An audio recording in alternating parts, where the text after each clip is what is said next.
আপনারা জানেন গত 12 ডিসেম্বর 2025 দুপুর আনুমানিক 14:20 ঘটিকার সময় পল্টন থানাস্থ বিজয়নগর বক্স কালভার্ট এলাকায় মোটরসাইকেল আরোহী দুর্বৃত্তের গুলিতে ইনকিলাব মঞ্চের মুখপাত্র জনাব শরীফ উসমান বিন হাদি গুলিবিদ্ধ হন।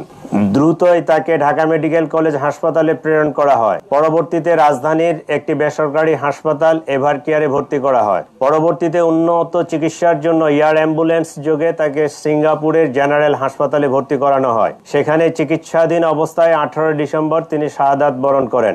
ইন্না লিল্লাহি ওয়া ইন্না ইলাইহি রাজিউন। আমরা তার বিদেহী আত্মার মাগফিরাত কামনা করি, আল্লাহ তাকে জান্নাত নসিব করুক এবং তার পরিবারকে এই শোক সইবার মতো শক্তি ও সামর্থ্য দিক। এই ঘটনার প্রেক্ষিতে রাজধানীতে পল্টন থানায় একটি নিয়মিত মামলা রুজু হয়, যা পরবর্তীতে হত্যা মামলায় রূপ নেয়। প্রিয় সাংবাদিক ভাই ও বোনেরা, ন্যাক্কারজনক এই ঘটনার পরপরই Dhaka metropolitan police, DB, CTTC, RAB, CID, BGB ঘটনায় জড়িতদের শনাক্ত করে গ্রেফতার করে আইনের আওতায় আনার জন্য কাজ শুরু করে। ঘটনাস্থলে উপস্থিত ব্যক্তিদের দেওয়া তথ্য, সিসিটিভি ফুটেজ বিশ্লেষণ, ওপেন সোর্স ইন্টেলিজেন্স এবং তথ্য প্রযুক্তির সহায়তায় ঘটনার দিনই শুটার ফয়সাল করিম মাসুদ ওরফে দাউদ ওরফে রাহুল এবং তার সহায়তাকারী মোটরসাইকেল চালক মোহাম্মদ আলমগীর শেখকে শনাক্ত করা হয়। তাৎক্ষণিক তাদের গ্রেফতারের জন্য আইন শৃঙ্খলা বাহিনীর একাধিক টিম সাভার, হেমায়েতপুর, আগারগাঁও, নরসিংদীতে অভিযান পরিচালনা করে। ধারাবাহিক অভিযানের অংশ হিসেবে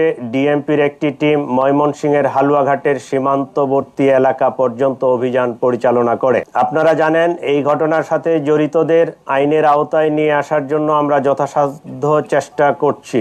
ইতিমধ্যে সংশ্লিষ্ট মামলাটি নিবিড় তদন্তের জন্য ঢাকা মহানগর গোয়েন্দা পুলিশের নিকট হস্তান্তর করা হয়েছে। তদন্তকালীন এ যাবৎ এ ঘটনা সংগঠনে পরিকল্পনায় অংশগ্রহণ, ঘটনায় ব্যবহৃত অস্ত্রগুলি লুকানোর সাথে জড়িত, ঘটনার মূল দুই হোতাকে পলায়নে সহায়তাকারী সহ মোট 11 জনকে আমরা গ্রেফতার করতে সক্ষম হয়েছি। গ্রেফতারকৃতরা হলো হুমায়ুন কবির, ফয়সালের বাবা; হাসি বেগম, ফয়সালের মা; শাহেদা পারভিন সামিয়া, ফয়সালের স্ত্রী; ওয়াহিদ আহমেদ শিপু, ফয়সালের শ্যালক; মারিয়া আক্তার লিমা, তার বান্ধবী; মোহাম্মদ কবির, নুরুজ্জামান নোমানী ওরফে উজ্জ্বল, সিবিয়ন দিও, সঞ্জয় চিসিম, মোহাম্মদ আমিনুল ইসলাম রাজু, আব্দুল মান্নান, এই 11 জনকে আমরা গ্রেফতার করেছি। এই ঘটনায় জব্দকৃত উল্লেখযোগ্য আলামত সমূহ হলো: হত্যাকাণ্ডে ব্যবহৃত 2টি বিদেশি পিস্তল, 52 রাউন্ড গুলি, ম্যাগজিন, ছোরা; হত্যাকাণ্ডে ব্যবহৃত মোটরসাইকেল ও ভুয়া নম্বর প্লেট,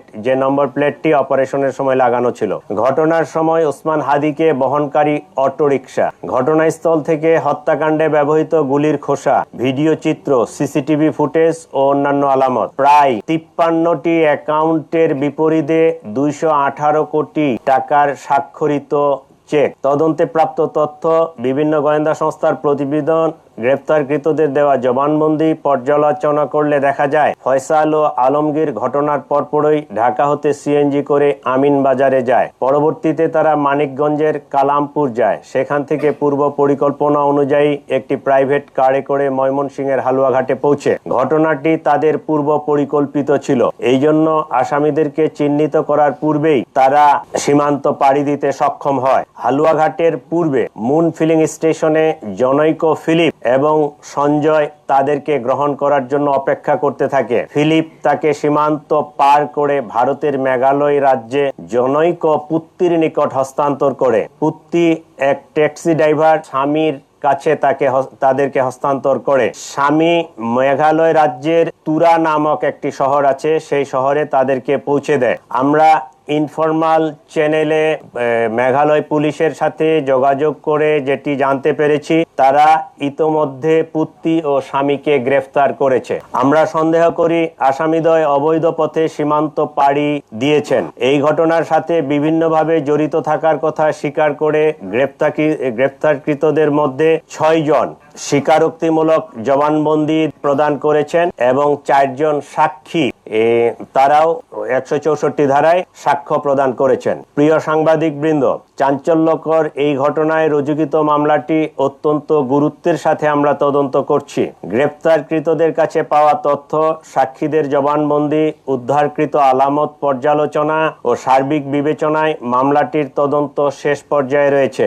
আগামী 7 থেকে 10 দিনের মধ্যে আমরা চার্জশিট প্রদান করতে সক্ষম হব ইনশাআল্লাহ। সরকার ইতোমধ্যে দ্রুত বিচার ট্রাইব্যুনালে মামলাটি নিষ্পত্তি করার ঘোষণা দিয়েছে। সেই লক্ষ্যে আমরা কাজ করছি। এই জন্য এই জঘন্য ঘটনায় ন্যায় বিচার নিশ্চিত করতে রাষ্ট্রের পক্ষ থেকে, আমাদের পক্ষ থেকে সর্বোচ্চ প্রচেষ্টা অব্যাহত রয়েছে।